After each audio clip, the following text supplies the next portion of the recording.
Okay. We've gone 2 whole parts without talking about it. I think it's about time we address the elephant in the room. Or should I say, the bees in the room. Hello Internet, I'm Jolly Mate, and it's time for a new part of a What If. I'm actually doing this a bit more consistently. This feels weird. But anyway, it's time for part 3 of What If Blake lost an arm instead of Yang? Or just what if Blake lost an arm instead?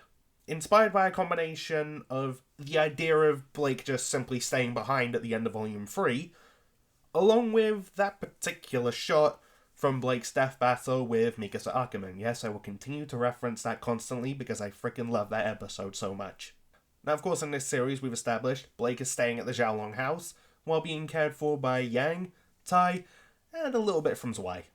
Now, something I've admittedly failed to mention in previous parts, which is kind of an important thing. Now, yes, when we first meet Blake in the series, and even still a little bit today, she comes across more, stoic and, keeps to herself.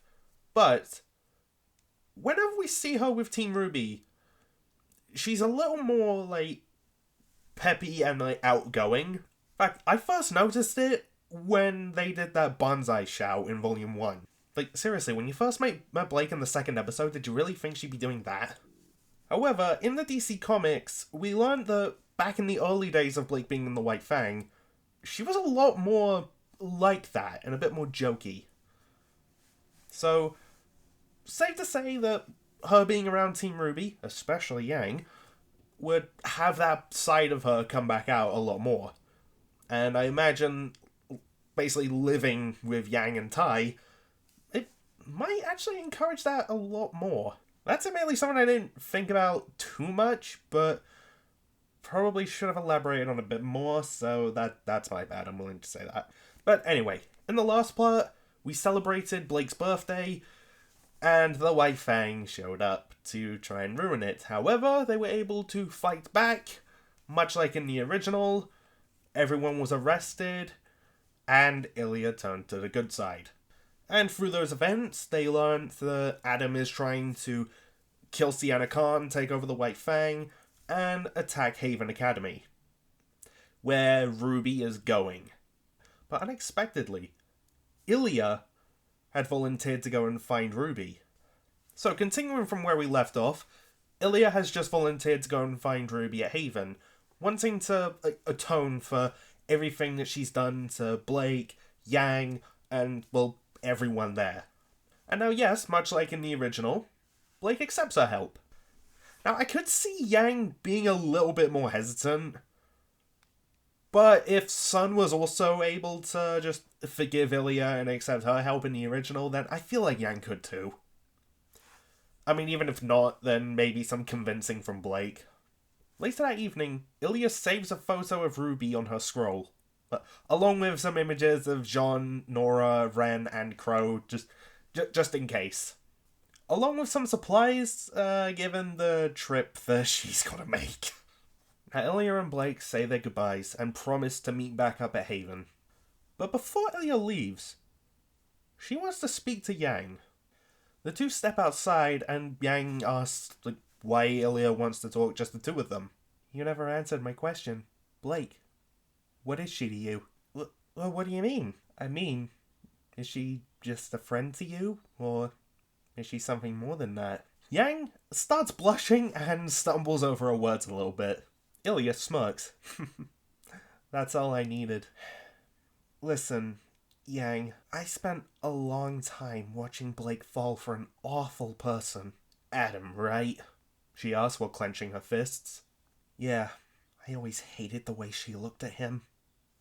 Because Yang notices that Ilya is starting to turn pink. I'd hope one day she'd look at me that way. Yang is taken aback by this. Wait, did she and Blake ever... She asked Ilya about that. No, I never told her. And I've since accepted that ship has long sailed.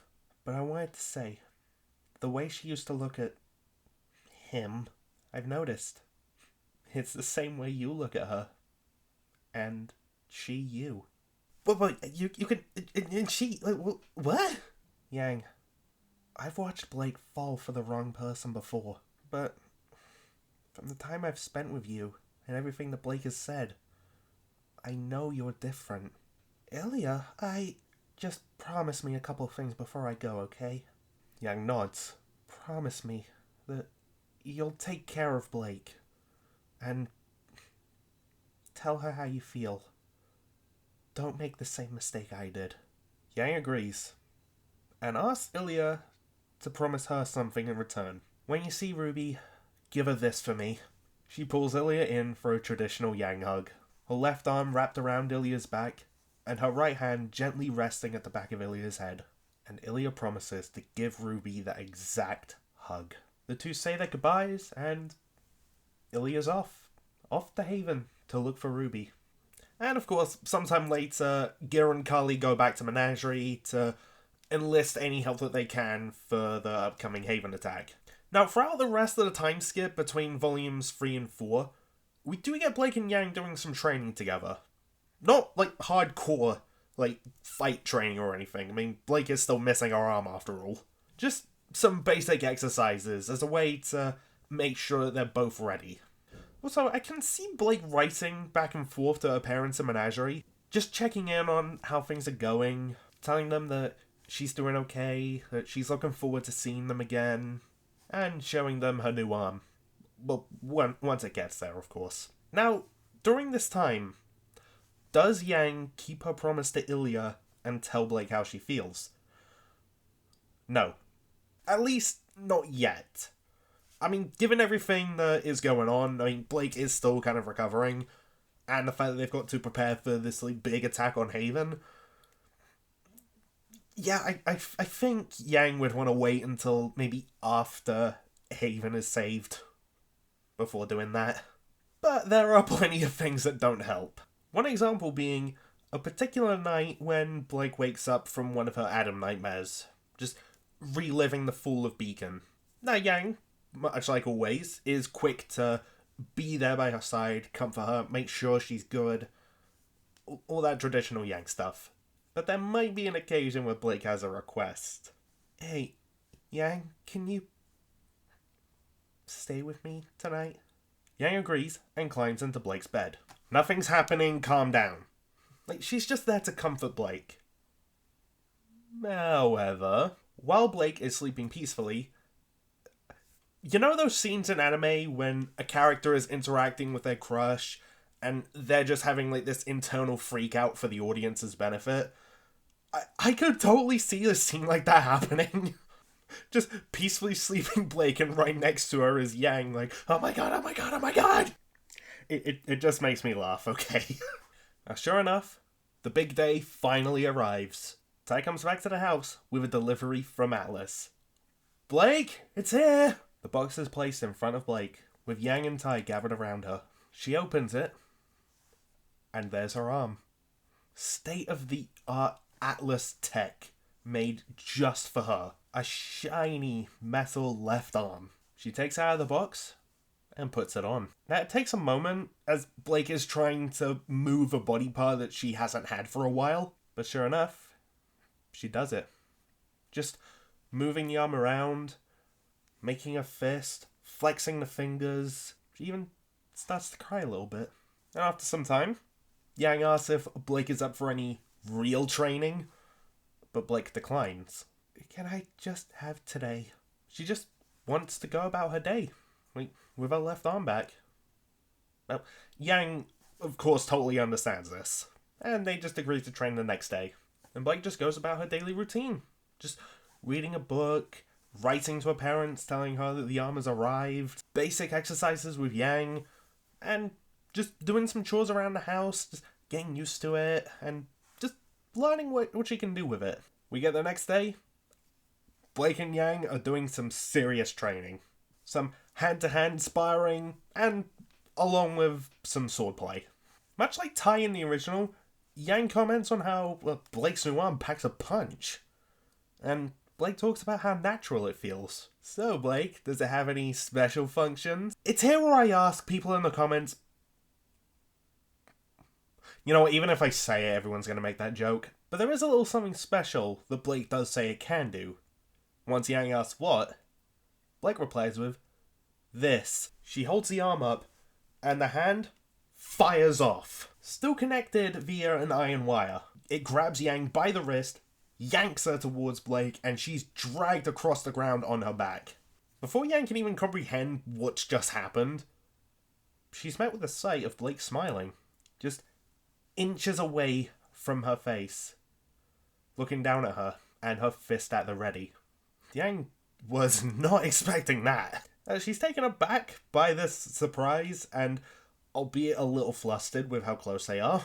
After a brief silence, the two just simply laugh it off. Yang stands up. "Wow, that's really cool!" "Yeah, could come in handy." Realizing that she's just made a pun, Blake sighs. "I've been spending too much time here, haven't I?" Yang bows to Blake. "I've taught you well, my Padawan." Blake jokingly tells Yang to just shut up, gives her a light jab, and the two just continue laughing. Now, as the weeks go by, Yang does still get her training from Tai.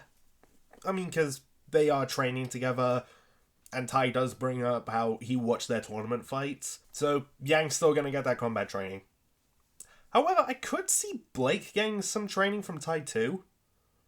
So, that could come in handy. Now, much like Yang did with her arm in the original.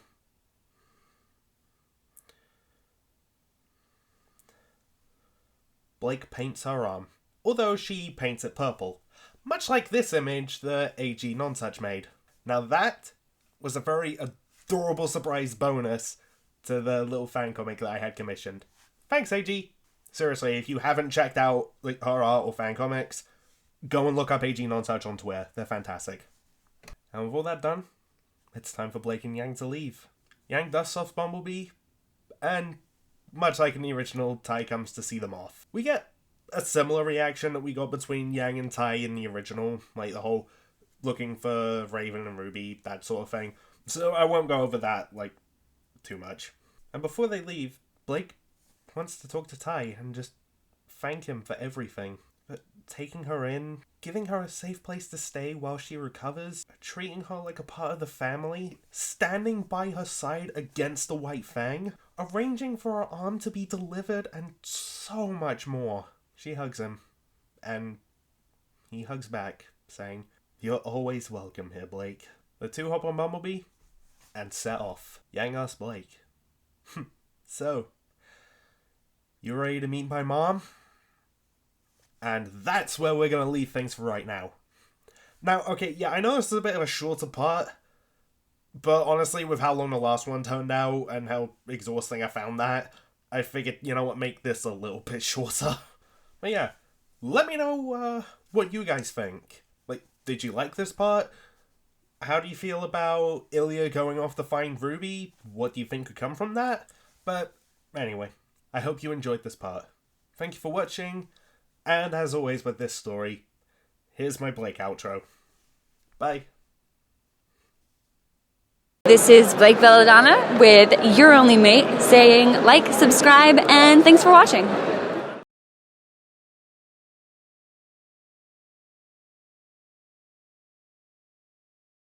One example being nights when Blake wakes up from one of her Adam nightmares. Wow, my voice cracked there.